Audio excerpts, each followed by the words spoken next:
job.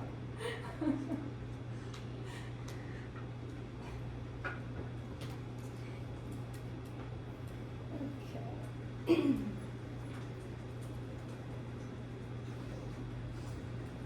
All right, Angelina? Here. Emily? Here. Phoebe? Here. Clara? Kylie? Lauren? Kirsten? Aaron? Here. Abigail? Here. Greenlee? Here. Naya? Here. Axel? Here. Adrian? Here. Callie? Here. Olivia? Chase?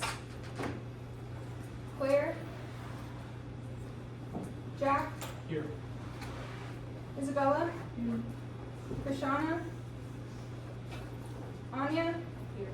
Druby? Here. Julian? Lucas? Here. Anna? Victoria? Here. Natalie? Here. Marley? Penny? And Ryan. Okay.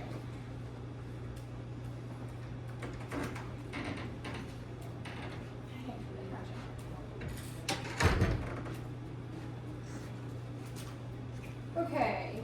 We've got a small class today, which will work out well.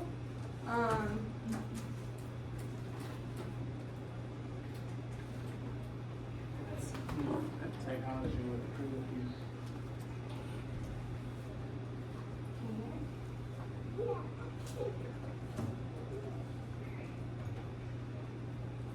Okay, I'm gonna see how well we can get through this class with my 2-year-old sitting back here watching her iPad.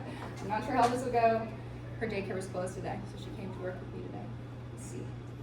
I really thought it was like I think you were gonna do something with her. Oh no, nope, she's gonna sit and watch her show. Okay, so we're talking about early childhood. Our next group presentation is on Wednesday. Yeah? Group 2 is good? Ready to go? Awesome. Okay. So we'll go through early childhood today. Early childhood is ages 3 through about 5 or 6. So the last couple chapters we've been primarily talking about infants and toddlers. Now we're going to talk about that preschool into kindergarten age.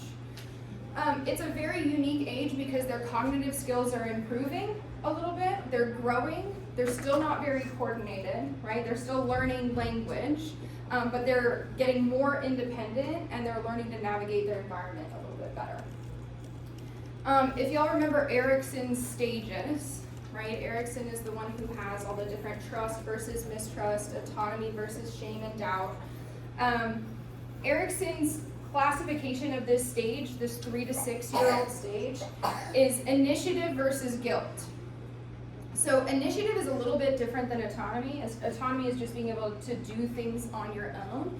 Initiative is taking the lead, right? So think about kids in preschool wanting to play pretend or play a certain game, right? They're learning how to ask their friends if they want to play something specific. They're learning how to make up games on their own, play pretend. That's the initiative we're talking about, creating something out of nothing. When they do that successfully, most of the time, they feel that positive sense of initiative. When they get shut down doing that, they can feel a little bit of shame or guilt, right? That they didn't do it, they didn't make their friends happy, they didn't pick something that people wanted to do, that sort of thing. Physically, we're still following those principles that we talked about with fetal development. So if you guys remember that cephalocaudal, head to toe, we're still developing in that way. Their heads have already grown. They're pretty big, right? Toddlers, early kiddos, their heads are pretty big. Now they're getting longer. Their arms are getting longer, their legs are getting longer. You can tell the difference between the kiddos on the left, who are still kind of short and squat, and the kiddos on the right that are towards the end of that early childhood that are growing taller and thinner.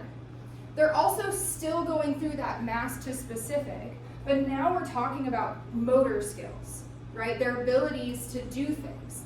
Their fine motor skills are things like holding a pen or a crayon or a marker, right? Being able to write, to draw. They're learning how to draw certain things.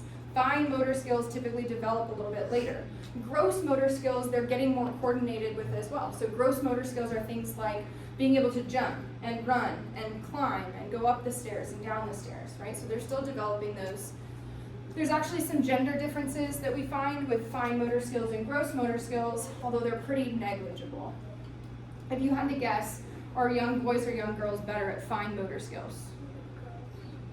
Girls, right? Are young boys better at fine motor skills or gross motor skills? Gross motor skills are boys, right? The big movements, the big muscle movements. So coordinated things like running, jumping, climbing. Boys tend to be a little bit better at that. Girls tend to be a little bit better at holding pens and pencils, writing, drawing, things like that. So you can see how their abilities, their physical abilities change over time. When they're still in that toddler stage, they're really not doing much independently the way they're going to be able to do it later on, right? So picking up a small object with their thumb and forefinger, using a spoon, that's pretty much it as far as fine motor skills at 2 years old. They might be able to roll a ball, kick a ball, fling it awkwardly. They're not really going to show those coordinated movements until later. Just 2 years later, at age 4, they're going to be able to use scissors to cut a circle. So you can see how there's a big difference between the motor skills and how they're developing them. By the time they're 5, they should be able to print their own name and write their own name. At age 6, they should be able to copy words, right? So if you think about kindergartners being able to trace cat or dog, right? They shouldn't really be able to walk without holding onto railings until the end of this early childhood stage, right? The walking up and down stairs independently without holding on to things. That doesn't come until much later. So we're still doing a lot of developing those gross and fine motor skills throughout this ages 3 to 5 or 6 period. Remember when we talked about little kids, babies, and how they have billions and billions of neurons, and the ones that stay and strengthen are the ones that they use, right? Remember us talking about those? The ones that they don't use kind of go away. So this plays a role in the way that preschoolers, or these preschool age kiddos, are able to develop physically and cognitively. But when we talk about physical skills, kids being able to go outside and play and develop this coordination, we're kind of limited. Our preschoolers now are less coordinated than they've ever been, right? When we actually measure motor skills in preschool age children, they're worse than they've ever been. Why?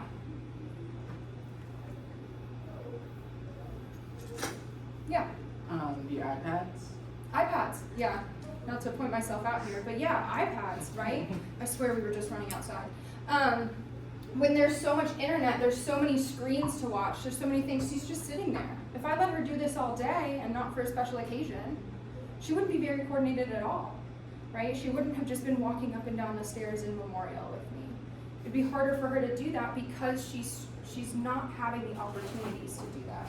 So because we have these opportunities, we have to focus on getting our kids outside, right? We have to focus on letting our kids play. It's too easy to keep them inside and keep them in front of a screen. All these high-tech educational toys, unfortunately, they're sold to parents as if it's going to help their child learn. And we already talked about with language development before, how that's not really the case, right? Those learning toys can be okay in small doses, but it's no substitute for actually talking to your children, right? Playing video games that make you move, it's not a substitute for going outside and playing. So there's lack of outdoor play just by nature of how our society has moved towards technology. And unfortunately, we've also talked about the drastic split in socioeconomic status, right? So we've got a whole bunch of people who are up here and a whole bunch of people who are down here. And because we don't have as many people in the middle class, there are a lot of kids who have that upper hand with regard to money that can be spent on extracurricular activities, safe neighborhoods, safe schools, and there are unfortunately kids who grow up in neighborhoods where it's not okay to say, hey, go play, right? Go outside and play and come back when the street lights turn on, right? It's not safe to walk to the park. And so there's just a lot of things going on with disparities in money and also high-tech toys, iPads, TVs that change the way our kiddos are developing. We've already talked about lack of food and undernutrition with infants and toddlers. So it's the same. When kiddos at a young age have a lack of nutrition, it can stunt their growth for forever. It can be really hard to catch up, right? Piaget is the psychologist who talked about cognitive development and how we're able to understand our world. So if you remember, that 0 to 2 age was sensory motor. That was the sensory motor stage, because all they're doing is figuring out how to move in their environment and how to use their senses to move in their environment, right? This next stage he calls pre-operational thinking. So from about 3 to 7 on Piaget's chart, what they're doing is they're taking things at face value, right? So they see Santa Claus, and that is Santa Claus, because he looks like Santa Claus, he ate the cookies, we know it's Santa Claus. They see Mickey Mouse at Disneyland, and that is Mickey Mouse, because that's what they see, right? It also really helps them engage in pretend play, because what they see or what they imagine is real to them. So it's very easy for them to step into pretend play, imaginative play, and act as though it's real, because it is real to them, right? We have conversations about what's real and what's pretend in our house, but she still doesn't really understand, right? She can see that a monster on TV that's from the Stranger Things, commercials, that's not real, that's pretend. But she still loves playing pretend, right? We have these little tea sets and things like that she loves playing with. That's this age, this 3 to 7, of being able to see at face value what's there and just roll with it. They're not questioning it. They're not questioning, why is Mickey Mouse 6 feet tall, right? Why the mice aren't 6 feet tall? How is that possible? It's just real to them. One of the things that we have done to figure out how kids can understand their environment are called these conservation tasks. So when you change the shape of something, you can figure out if they can understand that when you change the shape of something, it's still the same. Right, so I'll give you some examples of this. The first one that most kids get the earliest during this stage is numbers. So if I have a row of 6 pennies and then another row of 6 pennies right on top of it, and I tell my daughter if they're exactly the same and I ask her which one has more, well, there's no difference, right? But if I spread out the pennies in the top row and the bottom one stays tightly together, she's going to tell me that the top row has more pennies, even though she just saw that they were all the same a second ago and I just moved them apart. She's not going to be able to understand that there's the same amount of pennies just spread out. What she's going to do is she's going to say, that one looks like it has more, so it obviously has more. Mass is usually what comes next, balls of clay. If I have 2 balls of clay that are the exact same size, and you ask a 3 or 4-year-old which one's bigger, they're going to tell you they're the same. If you take one and smash it down, smash it flat, they're going to tell you the one that's flat is bigger now, even though they just saw you smash it down yourself. They're going to say that the one that's longer, looks bigger, has more mass, is bigger. The next one is volume, right? So if you take 2 glasses that are the exact same size with the exact amount of water in it, sure, baby, you can do that. The exact same size, and then you take a tall, skinny glass and you pour the liquid into the tall, skinny glass, they're going to tell you that the tall and skinny glass has more liquid in it because the level's higher, right? They don't understand that it's tall and skinny. They don't understand that you just poured it in. They're just going to go by what they see at face value. The last one for matter tends to be the latest one that kids develop, sometimes not even until like 10, 11, 12, where they can understand that if you take a sugar cube and then you drop a sugar cube into water and you ask them which one has more sugar, well, they have the same amount of sugar. But understanding that sugar can dissolve and you don't see it anymore is a complex thinking skill. So these are some of the things that we do to test where kiddos are cognitively, how they're developing, if they can understand them. One of the reasons why kids don't understand conservation tasks is because they don't understand that things can be reversed. The same way that I took that ball of clay and I smashed it down, I can roll it back up into a ball again, right? Reversibility, being able to undo certain things. They also have a problem figuring out what they should filter out and what they shouldn't. So they look at it's called decentering. They look at what's immediately available to them without focusing on the important part. Did any of y'all ever think when you were a young kid that, like, similar to Toy Story, your stuffed animals would, like, talk when you were sleeping? Or that maybe, I always remember thinking, like, what if my dog does talk? She just doesn't talk to me. You know, like, little kids do what's called animistic thinking, where they want to animate inanimate objects, right? Because it looks like they should be able to do all the same things we do. Stuffed animals, dogs, cartoons, right? They think that they should be able to do the same things that we can because they look similar to us. So they engage in this animistic thinking. One of my favorite concepts is the idea of egocentrism for this age, from like 3 to 7. And it sounds bad, right? It sounds like, well, they're just selfish. And that's not necessarily true. They just have a hard time understanding that what makes them happy or makes them sad might not be what makes somebody else happy or sad, right? So when we talk about egocentrism for kids, we're not talking about them being selfish and not caring. We're talking about them, if she sees that mom's sad, she might bring me her favorite stuffed animal because her favorite stuffed animal makes her feel better. And so she's gonna think that's gonna make me feel better too. Right, so that's what we talk about with egocentrism. It's actually kind of sweet if you think about it, that they're just trying to understand. You did? Okay, wait 1 minute. They're trying to understand how you feel, how can they help you feel better, but they don't truly understand that my desires might be different, right? So they're trying to figure it out. Sometimes they think that the sun or the moon follows them, right? Because they don't understand how big the planet is. They just understand how things are happening around them.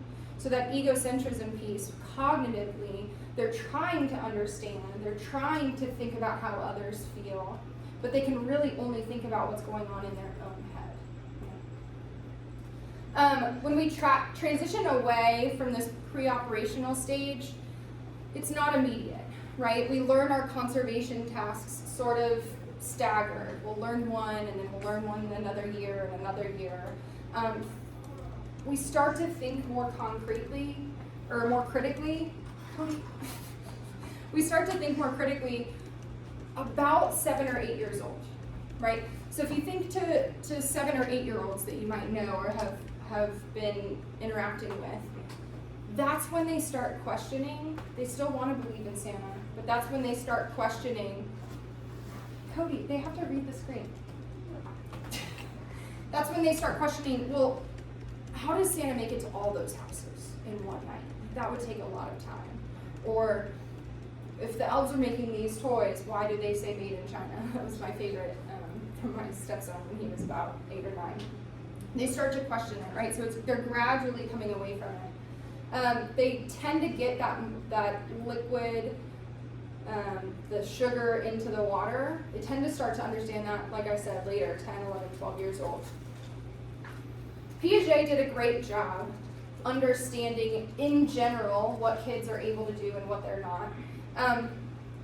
He overstated the egocentrism. When he was talking about it, he was talking about them truly only caring about themselves. And that's not true. We see that all the time with these young kiddos who are trying to connect. It's just hard for them. He's also not really giving kids credit for being able to learn, right? He just assumes that these conservation tasks get understood at certain points throughout their childhood, and that's that. You check the box. And so a new psychologist came around named Vygotsky, and he had this concept, this idea, called the zone of proximal development. I'm going to talk about this fairly often when I talk about intelligence, where we're not born with a set IQ. We're not born with an innate intelligence. We're born with a potential, right? If we get parents who are really involved, who are doing a lot with us, who are reading to us, who are engaging with us all the time, then we're gonna reach that top of our potential, right? If not, we might be closer to the bottom. Everything that we can learn also has this potential, right? But the way he's talking about it is at the very bottom, this is what we're able to learn on our own without any help. Do you have something to share?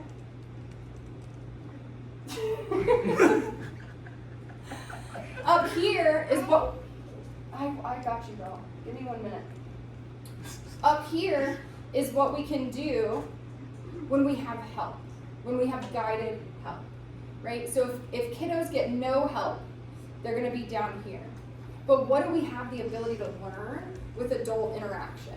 That's what his zone of proximal development is. Do you wanna say hi? No?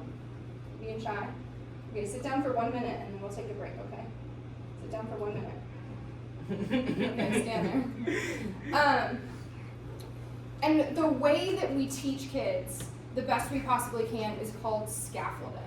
It's this stepwise, basically it's let me show you and let's do it together. Let me show you and let's do it together. Let me show you again and now you try by yourself, right? And so we just keep adding to the things that they can do. If you think about the age-old, like getting thrown in the deep end to learn how to swim, that's not scaffolding.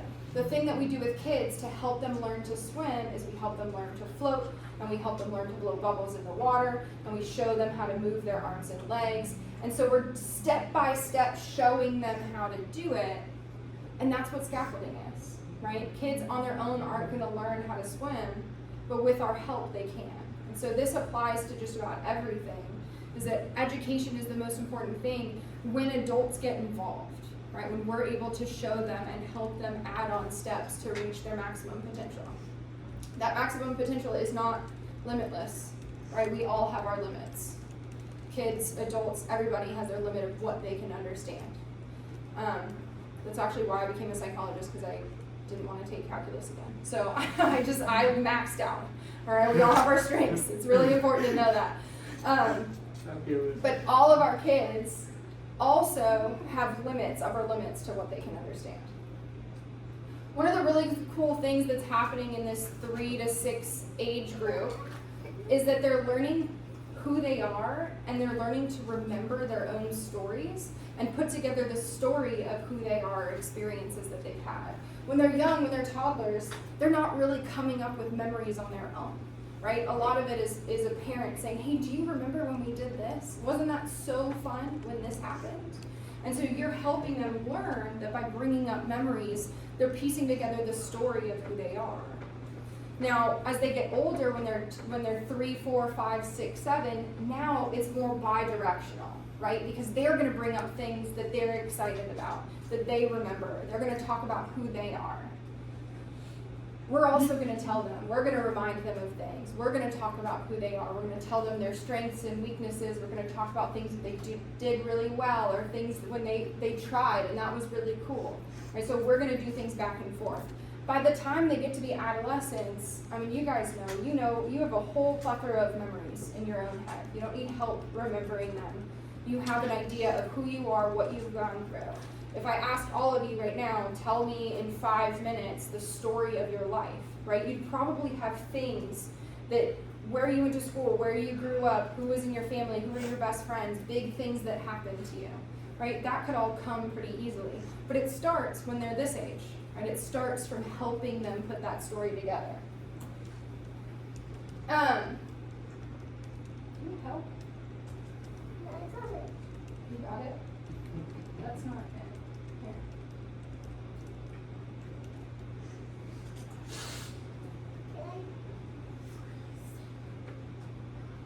First this one. Wait.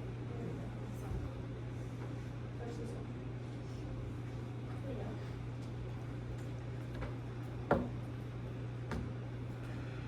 There you go. Okay. One of the other things, similar to the egocentrism thing, there's this idea called the theory of mind. And the theory of mind is just a term that we use to say that we can empathize with other people.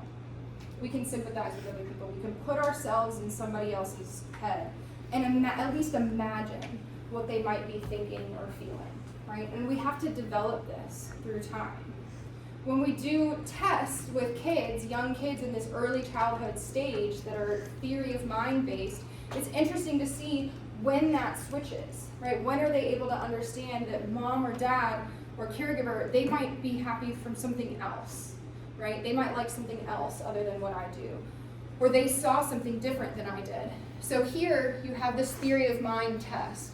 And in the top picture, these are actual studies that psychologists do. In the top picture, you've got the researcher with the kiddo and mom in the same room. The researcher puts a ball in a drawer. Now, mom walks out of the room. It's just the kiddo and the researcher now. And the researcher takes the ball and puts it under the bed. And then mom walks back in. And they ask the kid, where is mom going to look for this ball? And what does a 3 or 4-year-old say? Under the bed. Under the bed, right? Because they know it's under the bed, so of course mom knows that it's under the bed. When in reality, mom didn't see that, right? So the kid doesn't have the ability to understand that what I saw is different than what mom saw. My knowledge is different than hers. At about 4, 5, 6, they start to understand that. So we can actually see the growth in this theory of mind across time. I'm not going to go too far into this. One thing I do want to touch on is that we notice kids at an early age who don't develop this theory of mind tend to be on the autism spectrum. Because part of the biggest symptoms of autism spectrum disorder is not being able to put yourself in somebody else's head. Back in the day, they actually used to call it mind blindness, because they didn't understand that other people's minds work differently than theirs, right? So we talk about autism spectrum disorders, they just struggle to really understand that concept, that theory of mind concept. There's other symptoms, right? Do y'all know other symptoms of autism spectrum disorder? Yeah. ADHD. ADHD can co-occur with it. It's not a symptom. Yeah. Okay. It is commonly co-occurring, but it's not a symptom. Yeah. Emotion blindness. Yeah, that's definitely like this theory of mind thing, like not being able to understand somebody else's emotions. What did you do? I don't know. What did you do? Oh, there you go. Okay. Yes, so that is one. Anyone know any others? Yeah. Needing routine. Routine, that's really a big one, right? Sometimes kiddos on the spectrum can struggle with change. Yeah. Sensory issues. Sensory issues, yeah, like what? Like fabric and like texture of food. Yeah, absolutely. Certain textures of food, loud noises, fabrics, tags on their clothes, things like that. There's repetitive motions, right? So if you see kiddos on the autism spectrum, sometimes they'll rock back and forth constantly, or they'll flap their hands is a pretty common one.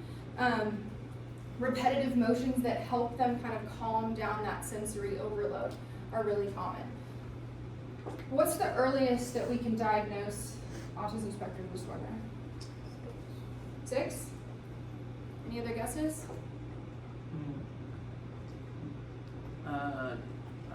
3. 3? It's about 18 months now. About 18 months to 2 years old is about the earliest that we're looking at diagnosing autism spectrum disorder. One of the biggest precursors is late language development, right? So late talkers. Doesn't mean that there's an issue, plenty of kids talk late, but that tends to be one of the ones that pediatricians will say, hey, maybe we should go get you screened, because it tends to be one of the biggest precursors. One of the reasons being, when we talked about language, we talked about how important it is as a bi-directional motivation, right? The kiddo is motivated to learn to speak to everybody. Yes, 1 second.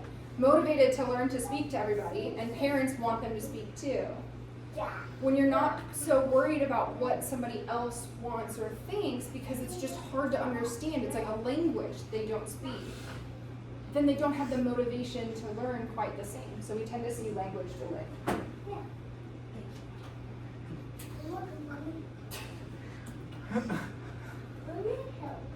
want to help? You can help. Here. Here. You can read that book, sure.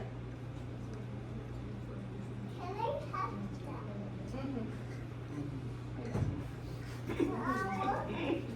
I don't want that. We'll pick something else, honey.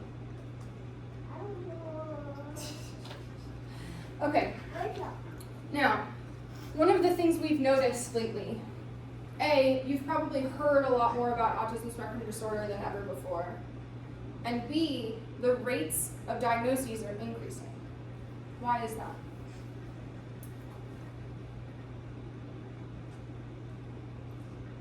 Yeah. It wasn't as socially acceptable as it is today, and a lot of the symptoms are just dismissed as ADHD, OCD, and other symptoms as well. Absolutely. There were so many symptoms back in the day that because we didn't understand it, it was dismissed as just somebody being different or as something else. Absolutely. There's a lot of, have any of y'all heard about the whole vaccines causing autism thing? And I know there's new things now, Tylenol, things like that. I don't ever go into, sure, honey. I don't ever go into politics in this class. No, I And want it's- racial. I know, honey, I know, and I never will. But what I will say is that we don't have the research to back that up yet, right? I'm not saying that it's not possible. No, I want I'm just saying, racial. yeah, it is Miss Rachel. Okay. No, I want to put the oil. What do you say? That's it. So there's no research that actually links vaccines with autism yet. The scientist that actually published that article that linked the MMR vaccine to autism has lost his license and is unable to ever publish research again because he falsified the data. So unfortunately, when scientists aren't responsible with what they're doing and how they're publishing information, it can spark a whole lot of controversy and have people make uninformed decisions, which isn't really helpful. That being said, we don't know, right? We don't know. We know certain things are linked. Older paternal age, so dads who are older having kids have a higher risk of autism. So one of the reasons why we're also seeing increases is that people are having kids much older nowadays too. So we're understanding it better. We know what the symptoms look like. We're diagnosing it earlier. We're treating it, and also we're just having kids later. So high maternal age, specifically high paternal age, those things are linked to higher rates of autism as well.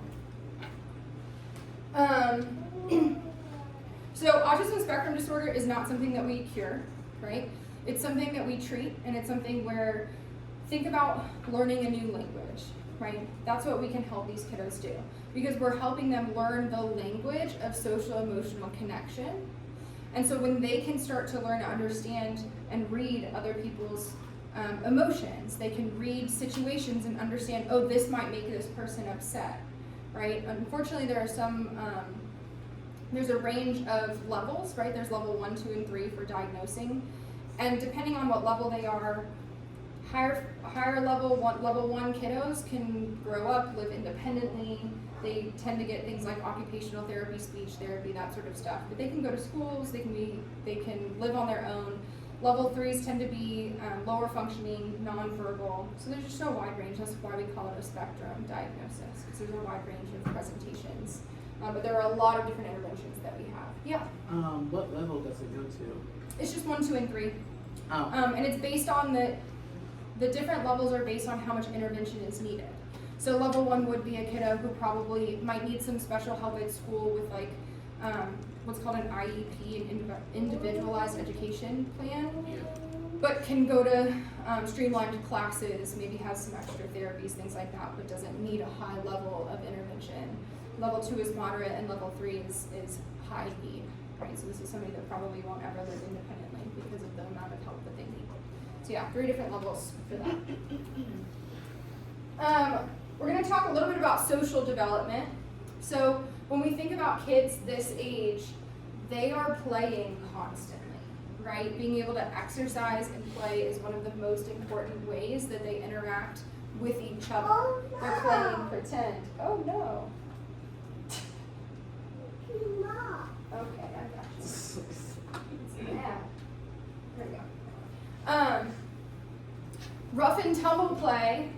Remember when we talked about dads and how dads tend to do the rough and tumble play more, and how kids who have active dads tend to do a little bit better in school, right? Because that rough and tumble play is so important for cognitive development, not just physical development.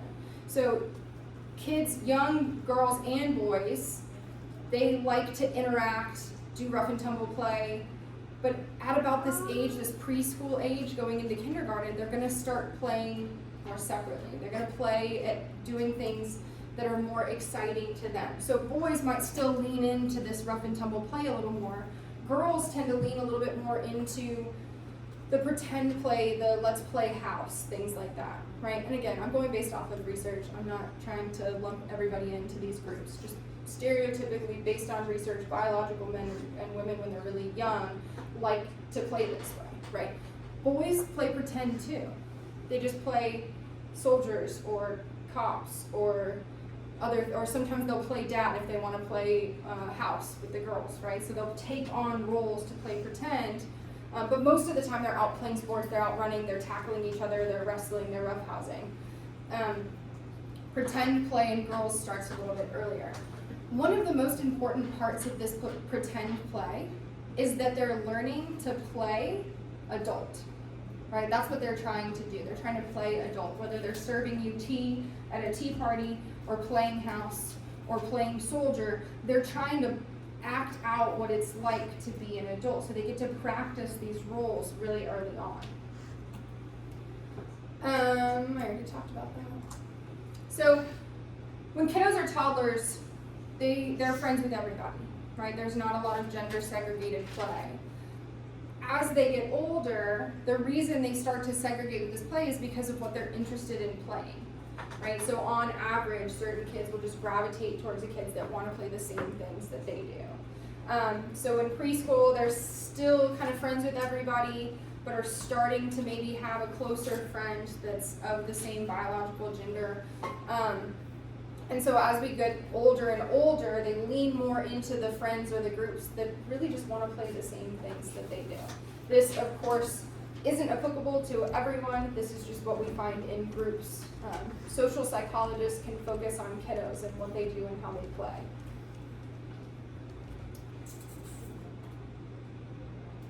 I'm going to leave it at that. If you guys, thank you for being patient with her. If you guys have any questions, let me know. I know I kind of sped through that for the sake of all of us not having to keep taking breaks. But if you have any questions, let me know. I'm here. I'll stay out there for a few minutes. Otherwise, we've got group 2 on Wednesday, and we'll go over middle childhood on Wednesday.